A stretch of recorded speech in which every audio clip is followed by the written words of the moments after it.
नमस्कार. खोपोली नगरपालिकेची निवडणूक झाल्यानंतर थेट नगराध्यक्षपदी कुलदीपक रामदास शेंडे हे निवडून आले. नगरपालिकेची निवडणूक झाल्यानंतर आणि निकाल लागल्यानंतर कुलदीपक शेंडे यांनी 6 ते 7 महिन्यापूर्वी नगराध्यक्षपदाचा कार्यभार स्वीकारला आणि त्यानंतर त्यांनी धडाकेबाज पद्धतीने आपल्या कामाला सुरुवात केली आहे. आक्रमकपणे कुलदीपक शेंडे काम करत असल्याने काहींना त्यांचं काम आवडतंय, तर काहींना त्यांचं काम आवडत नाही. कारण शेवटी काम करताना सगळ्यांचं समाधान करता येत नाही. राजकारणात तर हे जास्त पद्धतीने लोकांना म्हणजे एखादी चांगली गोष्ट केली तर ती लोकांना आवडतेच असं नाही. त्यामुळे ते ज्या पद्धतीने काम करतायत, ज्या आक्रमकतेने काम करतायत ते पाहून खरं तर खोपोलीकरांकडून त्यांचं कौतुक होतंयच. परंतु त्याच पद्धतीने विरोध सुद्धा होताना दिसतोय. ह्या दोन्ही बाजू आहेत आणि त्यांची नेमकी याच्यात काय बाजू आहे किंवा ते जे काय काम करतात त्याच्यामागे त्यांची भूमिका काय आहे, त्यांचं नेमकं व्हिजन कसं असणार आहे, कारण अजून 4.5 वर्षाचा कार्यकाळ त्यांच्या हातात असणार आहे.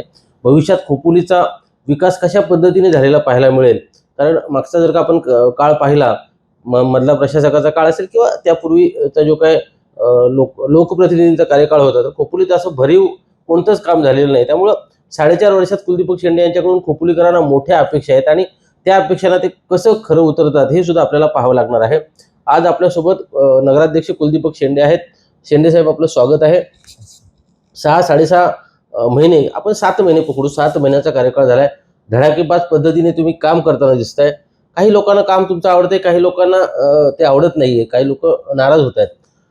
कशा पद्धतीने सध्या कारभार पालिकेचा सुरू आहे आणि भविष्यातल्या ज्या काही संकल्पना आहेत त्या उतरवण्यासाठी आतापासून काय प्रयत्न सुरू आहेत? बघा तुम्ही पहिल्यांदा धन्यवाद की तुम्ही पण 6 महिन्यांनी कदाचित इलेक्शन नंतर निवडून आल्यानंतर पहिल्यांदा भेटतोय. हो. आम्ही चार्ज घेऊन कदाचित 6 महिने होतील. त्या 6 महिन्याच्या काळामध्ये आपल्या निवडून आल्याच एक 5-6 महिन्यात आपली तर खूप दुःखद घटना घडली. माझा जवळचा सहकारी मंगेश काळोखे याची निर्घृण हत्या झाली. त्यानंतरचे 15-20 दिवस खोपोलीत वातावरण खूप तंग होतं. त्यानंतर आम्ही चार्ज घेतला, अशा मनस्थितीमध्ये चार्ज घेतला. त्यानंतर परत निवडणुका जाहीर झाल्या जिल्हा परिषदेच्या. त्यामध्ये आमचा पिरियड एक 45 दिवसाचा पूर्णपणे याचा गेला, आचारसंहितेमध्ये गेला. त्यानंतर खऱ्या अर्थाने आमचं कामकाज सुरू झालं. कामकाज सुरू होत असताना कसं असतं की तुम्ही बोललात की सार्वजनिक जीवनामध्ये काम करत असताना अडीअडचणी येत असतात आणि प्रत्येकाची आपण मनं सांभाळू शकतोय, असं प्रत्येकाच्या मनासारखंच होईल असं होऊ शकत नाही. पण याच्यामध्ये आम्ही अतिक्रमणाच्या बाबतीत एक ठोस भूमिका घेतली की जी पाटणकर चौकामध्ये अतिक्रमण होतं. लोकांना असं वाटलं की काहींना वाटत होतं की गोरीगरिबांच्या आपण पोटावर पाय देतोय किंवा काय. परंतु खोपोलीच्या चांगल्या कामासाठी जर वाईटपणा घ्यायची जर वेळ आली तर ती घ्यावी लागणार आहे. कारण की जेव्हा आम्हाला ज्या आपल्या नागरिकांनी जो काही पाठिंबा दिलेला आहे, पूर्णपणे मतदान दिलेलं आहे, ते खोपोलीचं सुंदर खोपोली आणि स्वच्छ खोपोली याच्या दृष्टिकोनातूनच दिलेलं आहे. आता हे बोलताना सोपं वाटतं की आपण खूप चांगला विकास करू किंवा आम्ही करू असं, पण एवढे अडथळे, निधी उपलब्ध नसणे, अशा बऱ्याचशा अडचणी आहेत. परंतु मला ठाम विश्वास आहे, आमदार महेंद्रसिंह थोरवे असतील, आमचे मुख्य नेते असतील एकनाथजी शिंदे साहेब, यांचा खूप मोठा पाठिंबा आपल्या खोपोलीसाठी नेहमीच विकासाच्या दृष्टीने असणार आहे. बऱ्याचशा गोष्टी आहेत, एक एक टप्प्याटप्प्याने मी तुम्हाला सांगत जाईल. तुम्ही पाटणकर चौकातला अतिक्रमणाचा उल्लेख केला. पाटणकर चौकातलं अतिक्रमण काढलं, शहरातल्या अनेक भागात अतिक्रमण आहे, ते काढावं असंच सर्वसामान्य लोकांना वाटतं. आता ज्यांचे त्याच्यावरती व्यवसाय अवलंबून आहेत त्यांना कदाचित वाईट वाटत असेल, परंतु अतिक्रमण नकोय, कारण ट्रॅफिकचा मोठा प्रश्न शहरात आपल्याला पाहायला मिळतोय. व्यापाऱ्यांचे जर आपण बाजारपेठेत जर का म्हणजे फेरफटका मारला तर अगदी चालायला सुद्धा जागा नसते. जेव्हा ट्रेन येते त्यावेळेस सुद्धा खूप ट्रॅफिक होते. त्यामुळे अतिक्रमण काढली जावीत असंच लोकांना एकीकडे वाटत असताना ती जी काही कारवाई झाली होती पाटणकर चौकात, त्यानंतर तुमच्यावर थोडंसं टीका सुद्धा झाली होती किंवा काही लोकांना ते पटलं सुद्धा नव्हतं. मग हे सगळं लोकप्रतिनिधी म्हणून तुम्ही कसं पाहताय आणि शेवटी हा सामना कसा करणार तुम्ही भविष्यात? बघा कसं आहे की एकंदर जर आपल्याला खोपोलीच्या दृष्टीने जर चांगलं विकासात्मक पाऊल टाकायचं असेल, आणि माझा तुम्हाला सर्वात छोटा प्रश्न आहे की तुम्ही जर खोपोलीत येत असतील, तुमच्याकडे कोण पाहुणा आलेला आहे आणि घरी घेऊन जायचं आहे, तर तुम्हाला ह्या 6 महिन्याआधी आपला जो मच्छी मार्केटच्या समोरचा एरिया होता, महावीर गार्डनच्या बाजूचा एरिया, त्यातले कधी जुने व्हिज्युअल्स काढले तुमचे, तर काय परिस्थिती होती आणि आताची तिथे गेलेली परिस्थिती बघा. ठीक आहे, तिथं 4-5 लोकांवर अन्याय झाला असेल, सर्व आहे, पण तिथं आता आपण जाळी टाकलेली आहे, तिथलं अतिक्रमण झालेलं आहे. तर खोपोलीतून येणारा जो काय मुख्य हायवेवर खोपोलीतून जाणारा जे काही लोक आहेत ती काय बोलत असतील की बाबा काय या खोपोलीची अवस्था आहे, म्हणजे दरिद्री खोपोली दिसते असेल, तर ती परिस्थिती बदलणं गरजेचं असतं कधी कधी. आणि कधी कधी काय होतं की कधी कधी कोणीतरी कठोर निर्णय घ्यावे लागतात, कडक निर्णय घ्यावे लागतात, तरच कुठेतरी शिस्त लागते, कुठेतरी शहराला एक चांगल्या प्रकारचं स्वरूप येतं. तुम्ही आता मोठे मोठे शहरं बघितली तर त्यात काही काही ठाणा असेल, बारामती असेल, नवी मुंबई असेल, तर तिथं काही कठोर निर्णय तिथल्या लोकप्रतिनिधींनी घेतल्यामुळे ती तिथली जी काही शहर आहे ते स्वच्छ आणि सुंदर दिसत आहे. त्यामुळे अतिक्रमणा बाबतीत मी सर्वांचं समाधान करू शकत नाही, परंतु खोपोलीच्या भल्यासाठी आम्ही काम करत आहोत. त्यात वाईटपणा आला तरी चालेल, परंतु 5 वर्ष ही खोपोलीच्या विकासात्मक दृष्टीने खूप मोठी आम्ही 5 वर्षानंतर खोपोलीचा चेहरा बदललेला दिसला. आज वाईटपणा तुम्ही घेताय, हा. 5 वर्षानंतर जेव्हा लोक बघतील तेव्हा सगळं बदललेलं असेल असं वाटतंय. 100% मी खोपोलीकरांना विश्वास देतो की आता मी 3 दिवसापूर्वी भाजी मार्केटमध्ये सुद्धा गेलेलो होतो. भाजी मार्केटच्या दोन्ही शिळफाटा असेल किंवा आपला खोपोली असेल, तर तुम्हाला दुरावस्था एवढी प्रचंड प्रमाणात झालेली आहे. आणि भाजी मार्केटमध्ये काम करणं म्हणजे एक असं असतं ना, हिमालयाचं आपण हे देतोय त्या टाईप काम आहे. कारण की तिथल्या लोकांच्या 3-4 संघटना, तिथल्या लोकांचे इंटरेस्ट, त्यांचा स्वार्थ, मग त्यामध्ये आपल्या खोपोलीकरांना उगाच वेटीस धरलेलं 10,000 आपली खूप पब्लिक तिथं मच्छी मार्केटमध्ये जाते. मच्छी मार्केटची दुरवस्था झालेली आहे. पोलीस स्टेशन आणि मार्केटमधला मधला रस्ता जर तुम्ही बघितला तर तुम्हाला जर 15 वर्षापूर्वी आठवत असेल, 10 वर्षापूर्वी, तर तिथून एक चांगली आपली गाडी जात होती. आता गाडी काय चालत पण जाऊ शकत नाही अशी परिस्थिती. आता तिथल्या काही लोकांना उठवण्याचा वाईटपणा माझ्यावर येणार आहे, पण हे खोपोलीच्या भल्यासाठी आम्ही करतोय असं आहे. आणि मी करतोय असं काय बोलतोय, तर वाईटपणा असेल तर तो मी घेईल, चांगलं असेल तर ते आमची खोपोली नगरपालिका करणार आहे असं मी तुम्हाला. नाही, आता मी मार्केटचा तुम्ही उल्लेख केला, एक व्हिडिओ तुमचा सोशल मीडियावरती होता ज्याच्यामध्ये तुम्ही दम देताना दिसताय. नगराध्यक्ष खरंच दम देतात का? लोक असं लोकांमध्ये असं बोललं जाते की नगराध्यक्ष म्हणजे तो तुमचा हेतू अत्यंत स्वच्छ आहे, पण ते काही लोकांना रुचत नाहीये. त्याचं काय, मग त्याचं कसं काय आपण नियोजन लावलं? बघा, मी आता काही जर कमेंट्स केले तर त्याचं ट्रोल होईल असं आहे, परंतु खोपोलीच्या भल्यासाठी असेल तर कुलदीप शेंडे दादागिरी करायला तयार आहे. खोपोलीचं जर स्वच्छ दिसायचे असेल तर कुलदीप शेंडे हे दम द्यायला तयार आहे. माझी आत्ता आठवण येणार नाही, 5 वर्षांनी आठवण येईल की बाबा काहीतरी काम करून गेलेले नगराध्यक्ष. त्या 3-3 महिने, 4-4 महिने थोडासा वाईटपणा येणार आहे. आणि जर वाईटपणा कोणी घेतलाच नाही तर खोपोलीची प्रचंड दुरावस्था होईल. तुम्ही प्रत्येक रोडवर जा, प्रत्येक ठिकाणी जा. आता मी अतिक्रमण हटवणे आणि म्हणजेच विकास हा प्रकार नाहीये, पण कुठेतरी शिस्त लागणं गरजेचं आहे. म्हणजे बऱ्याचशा गोष्टी आहेत. आपल्याला हॉस्पिटल चांगलं करायचंय, आपल्याला क्रीडांगणं चांगली करायची आहेत, आपल्याला इंडोर स्टेडियम करायचे आहेत, आपल्याला लहान मुलांना गार्डन्स नाही आहेत ते चांगले करायचे आहेत. पण त्या दृष्टीने ह्या छोट्या छोट्या गोष्टींवर पण लक्ष देणं गरजेचं आहे. नाही, आता दोन आपल्याकडे मुख्य भाजी मार्केट, एक शिळफाट्याचं आहे, एक खोपोलीचं आहे. मच्छी मार्केट सुद्धा खूप वर्षापूर्वी केलंय.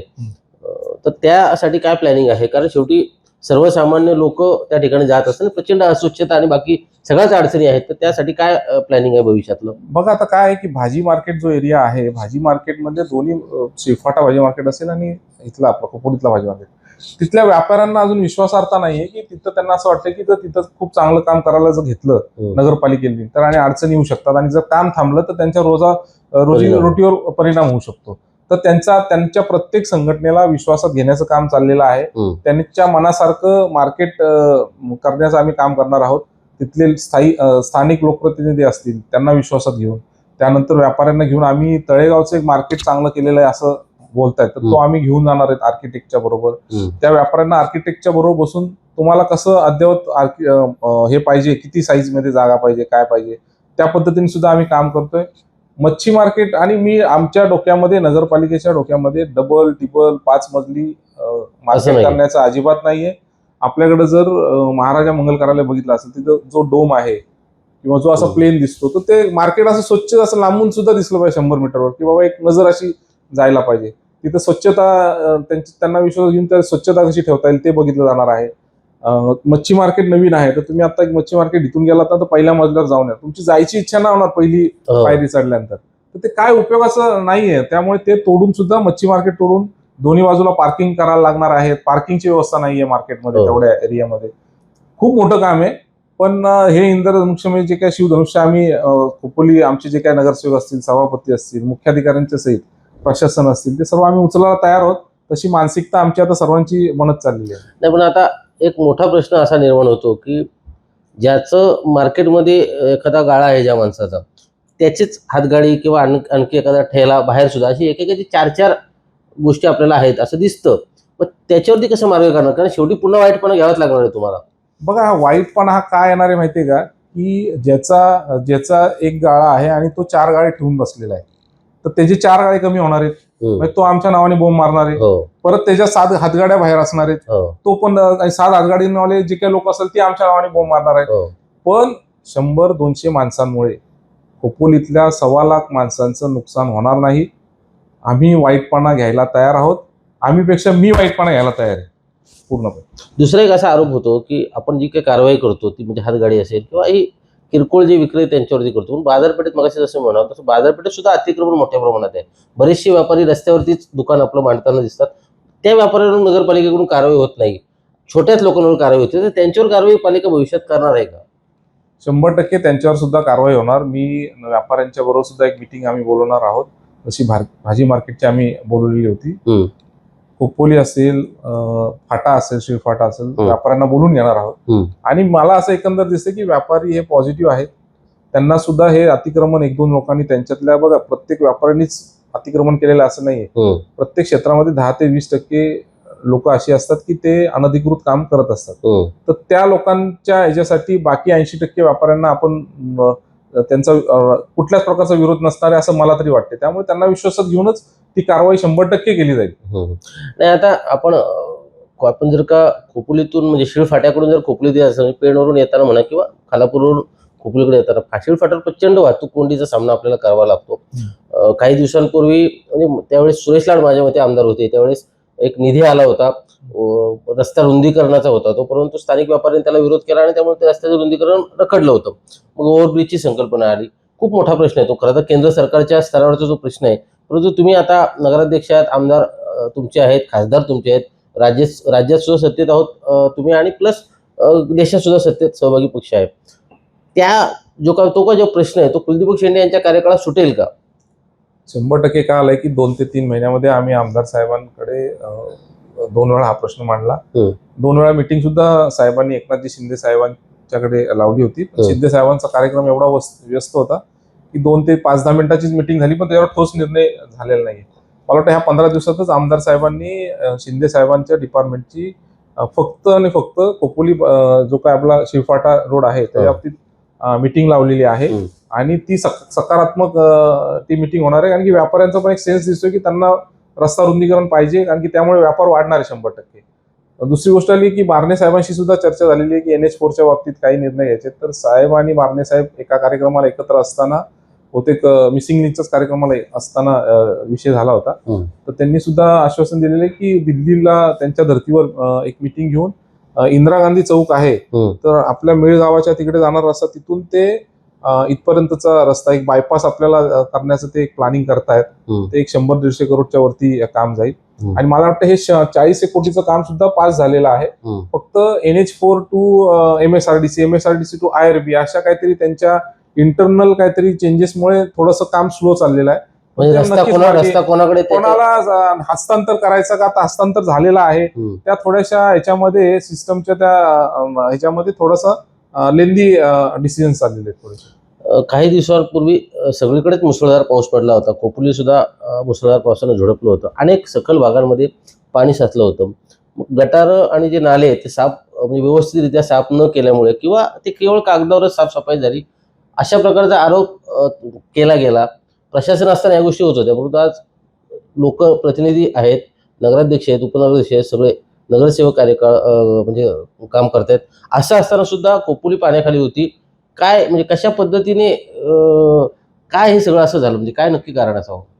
मग कसं आहे एकंदर की विरोधक असतात. आता कसं की आम्ही आत्ताच निवडून आलेलो आहे. आम्ही कोणाला तरी पाडून निवडून आलेलो, मी असेल, नगरसेवक असतील किंवा इतर सेवक असतील. तर विरोधक हे त्यांचं काम करत असतात, त्यांना बोलण्याचा अधिकार आहे. लोकशाहीत त्यांना त्यांचा अधिकार दिलेला आहे. परंतु एक लक्षात घ्या की तुम्ही माझ्याबरोबर एक दिवस तुम्हाला मी पुढच्या वर्षी मे मध्ये फिरवतो नाले सफाई असताना.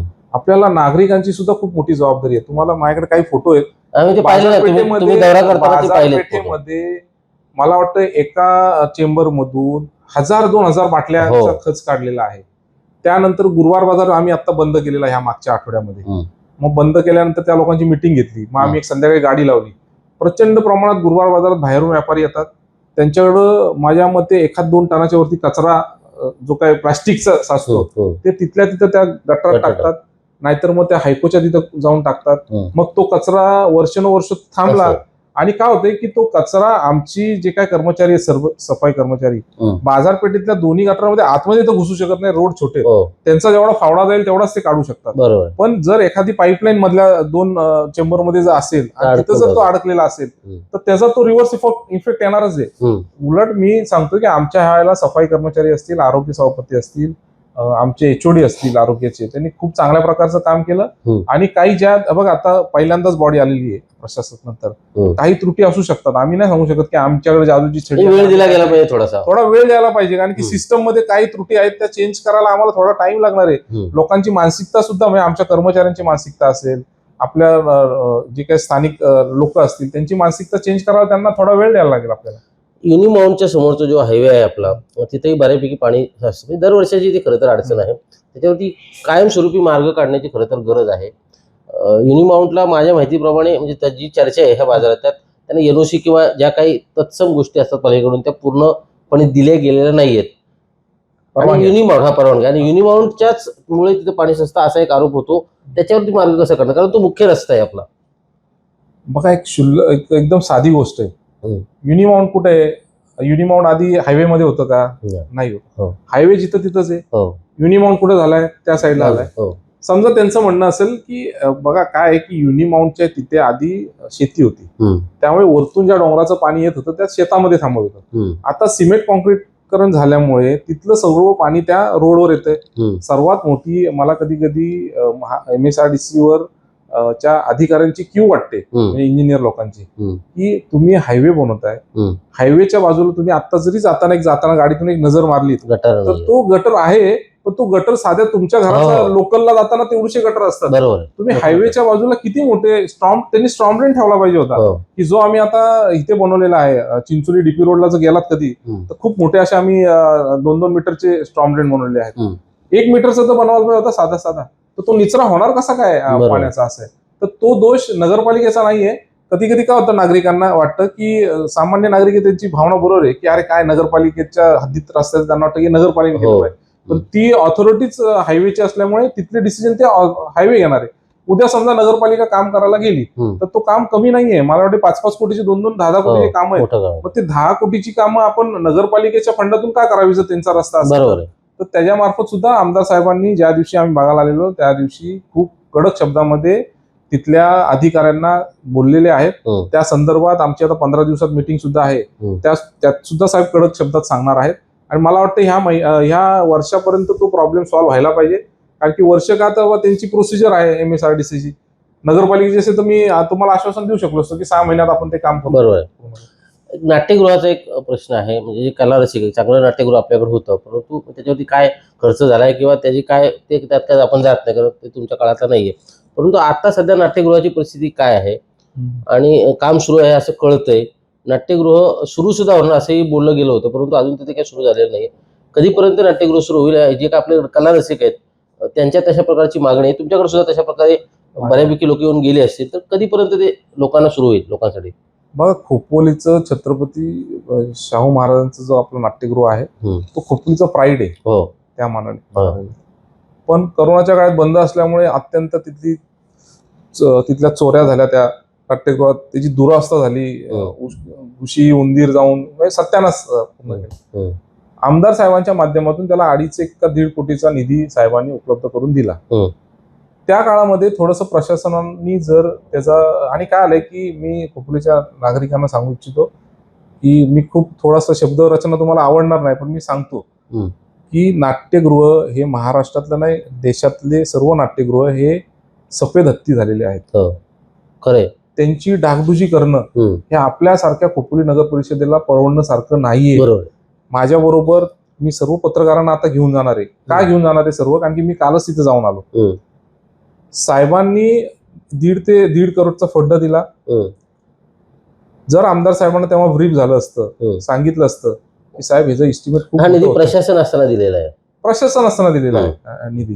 तर बघा त्या निधीमध्ये दिल्यानंतर कामामध्ये काही भ्रष्टाचार झालाय नाही, कुठल्याही प्रकारचा भ्रष्टाचार झालेला नाही. जर काम करायचं होतं तर पूर्ण त्याचा डोम चेंज करणं, म्हणजे जर त्या कामाला 2 वर्ष लागणार होती किंवा 1 वर्ष लागणार होतं, तर त्या डोम नंतर परत खराब होणं, पाणी गळती होऊन परत तिथे प्लायवूड खराब होणे, हे अशी आता एक एक कामं निघत चाललेली आहेत. आणि मी संपूर्ण प्रेस टीमला पण आता घेऊन जाणार आहे. ते का घेऊन जाणार आहे, कालच मी जाऊन आलो. साहेबांनी फंड दिला, त्यानंतर असं लक्षात आलं की तिथं फायरची एनओसी नाहीये, फायरचं काम करणं गरजेचं आहे. ते काम काढलं, त्याच्यानंतर त्यामध्ये एवढ्या त्रुटी निघाल्या की त्यामध्ये परत एक 60-70 लाखाचं इस्टिमेट काढलं, अजून वाढणार आहे. वाढलं, काम पण चालू आहे तिथं. काल गेलो, परिस्थिती परत अजून भयानक आहे. मी तुम्हाला सर्वांना घेऊन जाणार आहे, कारण की उद्या असे अलिगेशन्स, आता काय होतं की व्हॉट्सअप युनिव्हर्सिटी, जास्त सोशल मीडिया आणि आता रील स्टार्स, यांच्यामुळे काय झालंय की प्रत्येकाचे त्यांचे व्ह्यूज वाढण्यासाठी जो तो आपला काहीतरी खड्डा जरी पडला तरी काढ रील, खोपुली जरा वाढल्या नाही. हा, म्हणजे तुम्हाला सुद्धा तुमचा स्कोप सुद्धा मागे गेलेला आहे काम करण्याचा. रील स्टार सध्या काय होतंय की तुम्हाला प्रशासकीय ह्याच्यामध्ये काम करताना बऱ्याच अडचणी असतात.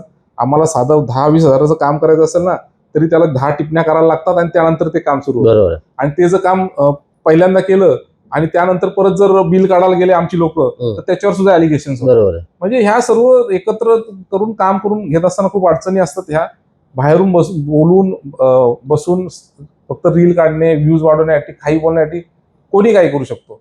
परंतु सद्य परिस्थिती जर तुम्ही आता बघितली, तुम्हाला मी घेऊन जाणार आहे, मी आता मला आमच्या नगरसेवकांना पण घेऊन जाणार आहे, ते परत काम वाढणार आहे.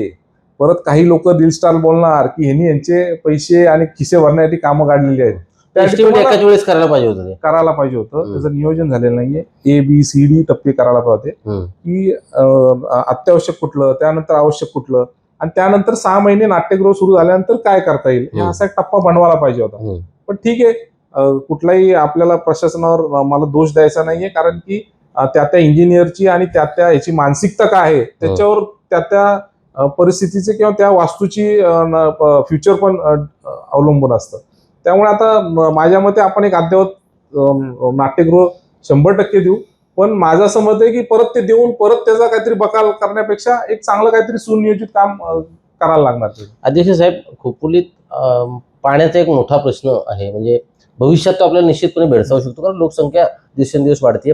आता आपण टाटाच्या पाण्यावरती अवलंबून आहोत. टाटा पॉवरने टाटा कंपनी जर का पाणी देणं बंद केलं आपल्याला, तर मग खोपोलीकरांना मोठ्या पाणी समस्येला सामोरं जावं लागू शकतं.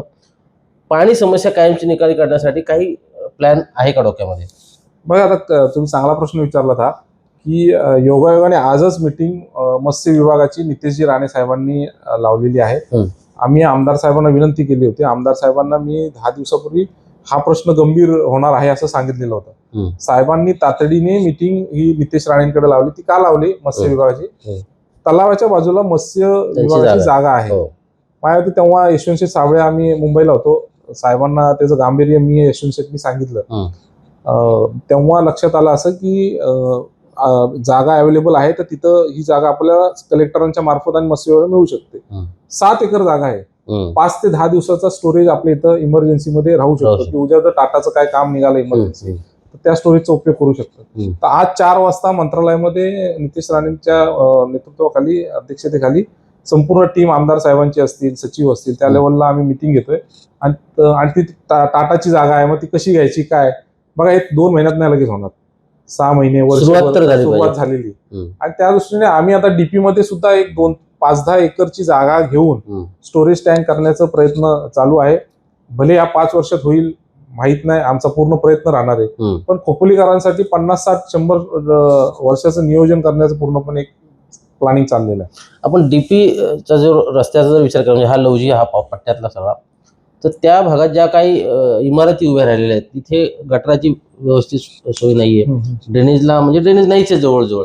बऱ्याच बिल्डिंगचं पाणी रस्त्यावर आलेलं आपल्याला पाहायला मिळतं. रस्त्याची तशीच अवस्था आहे, पाण्याचा प्रश्न आहे, बरेच समस्या आहेत. आता तिथे बाहेरचे असतील विकसक किंवा आपल्या इथे बिल्डर्स असतील, ज्यांनी बिल्डिंग बांधल्या, त्यांना पालिकेकडनं तशा परवानग्या मिळाल्या म्हणून त्या इमारती उभ्या राहिल्या. आता त्यांना कशा पद्धतीने आपण त्यांची सोय कशी करणार आहोत? बघा, काय झालंय की मी ना ह्या बाबतीत आमदार साहेबांशी चर्चा केलेली आहे. साहेबांना सांगितलं, म्हणजे साहेबांच्या पण लक्षात आलेलं आहे की ह्या बाबतीत नगर विकास खात्यामधून काही चांगले ठोस निर्णय होणं गरजेचं आहे. मी का सर्व असं ह्यांनी बोलतोय की जेव्हा सिडकोचे डेव्हलपमेंट होते तेव्हा तिथं सिडको जागा घेते, रस्ते बनवते, बेसिक सुविधा दिल्याशिवाय होत नाही आणि काय. मग आपल्या महाराष्ट्रात काय झालेलं आहे की येणे जागा पहिल्याची येणे जागा झाली तर त्याच्या मागची झालेली नसते.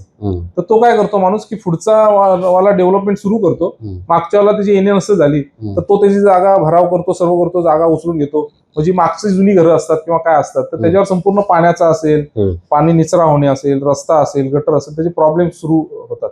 त्यानंतर येणे लेआउट झाल्यानंतर तिथले जे रस्ते असतात, तिथले गटर असतात, ते तिथल्या स्थानिक बिल्डर्सने किंवा मग ती जबाबदारी नगरपालिकेवर येत असते. पण प्रॉपर नगर विकास खात्याकडून काही गाईडलाईन्स अजून येणं, अजून त्यात खूप सुधारणा होणं गरजेचं आहे.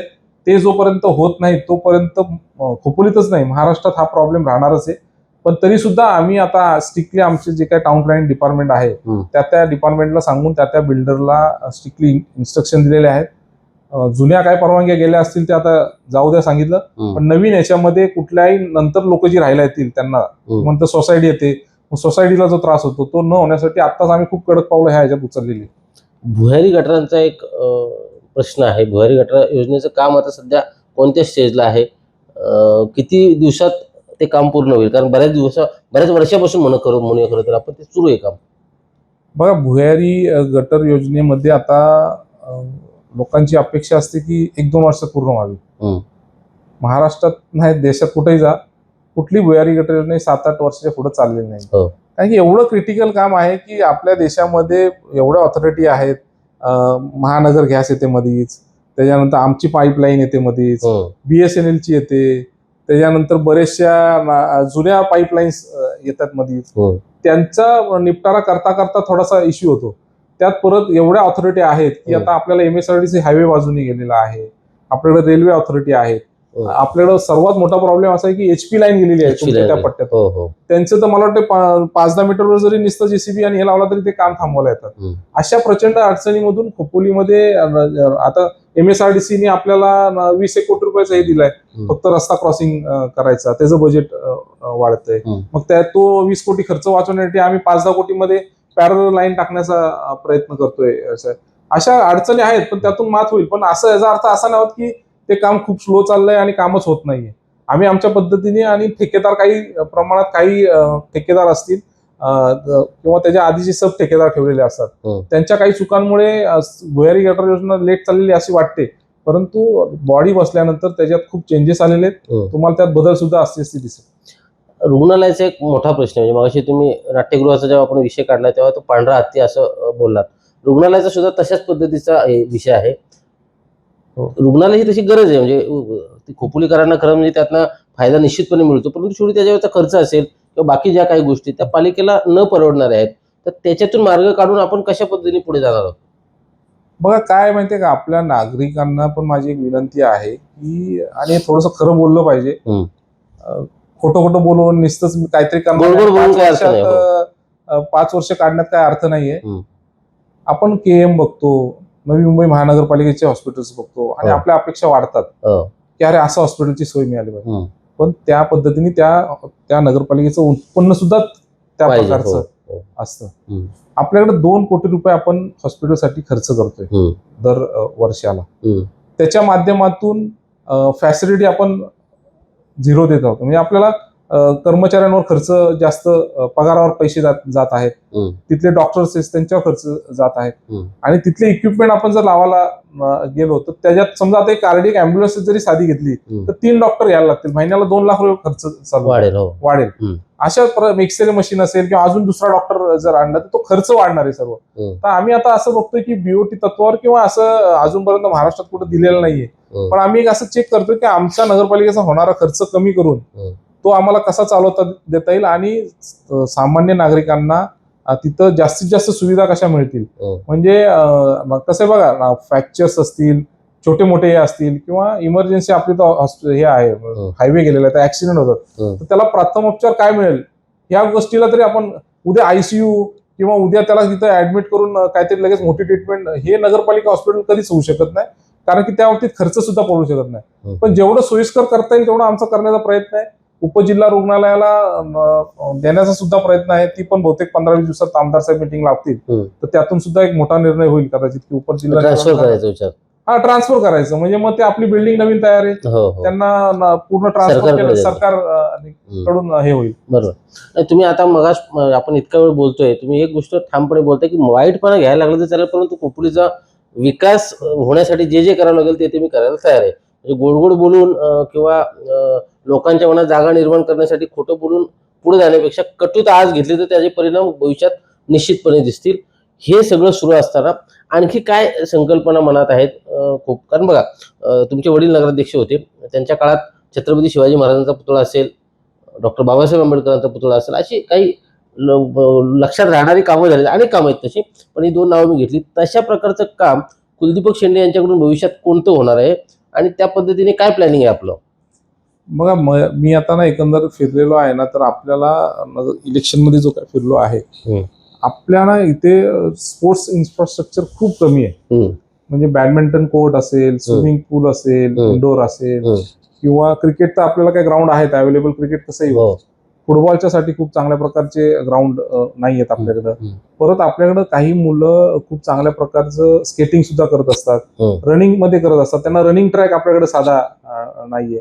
म्हणजे तो इन्फ्रास्ट्रक्चर खूप प्रमाणात कमी आहे. तरी आता आमचा एक प्रयत्न चाललाय आमदार साहेबांच्या माध्यमातून की तो आपला तालुका क्रीडा संकुल जो आहे त्याचं काहीतरी एक प्रपोजल तयार आम्ही करतोय, आणि त्या माध्यमातून एक मोठं चांगलं एक अद्ययावत क्रीडा संकुल तिकडे करायचा प्रयत्न आहे. आणि आमच्या चिंचोली जो काय आहे प्लेग्राऊंड, तिथे सुद्धा एक 2 कोर्टचं बॅडमिंटन, इंडोर स्विमिंग पूल, त्यानंतर त्याला एक रनिंग कोर्ट असेल तो द्यायचा आम्ही प्रयत्न करतोय.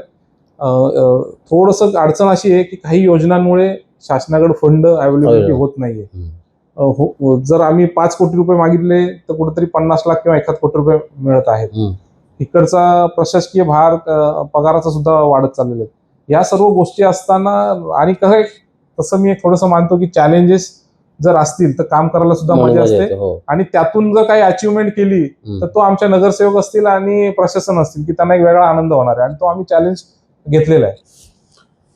तर आता आपण कुलदीपक शेंडे यांच्यासोबत बऱ्याच दिवसांनी, म्हणजे 6-7 महिन्यानंतर त्यांनी पदभार स्वीकारल्यानंतर सविस्तरपणे बोला, आणि रोखठोक आपण त्यांना काही प्रश्न विचारले, त्यांनी सुद्धा रोखठोक त्या प्रश्नांची उत्तर दिली. अगदी कोणतेही भीडभाड न ठेवता ते बिनधास्तपणे व्यक्त झालेले आहेत. खोपोली शहराचं एक स्वप्न किंवा एक व्हिजन घेऊन ते आपल्या सहकार्यांना, प्रशासनाला सोबत घेऊन काम करताना दिसत आहेत. भविष्यात खोपोलीचा चेहरा बदललेला दिसेल असा विश्वास त्यांनी आपल्याशी बोलताना व्यक्त केलाय. अजून 4-4.5 वर्षाचा कार्यकाळ बाकी आहे. निश्चितपणे कुलदीपक शेंडे खोपोलीचा चेहरा बदलतील अशी अपेक्षा व्यक्त करून त्यांना शुभेच्छा देऊन आपण या ठिकाणी थांबूयात.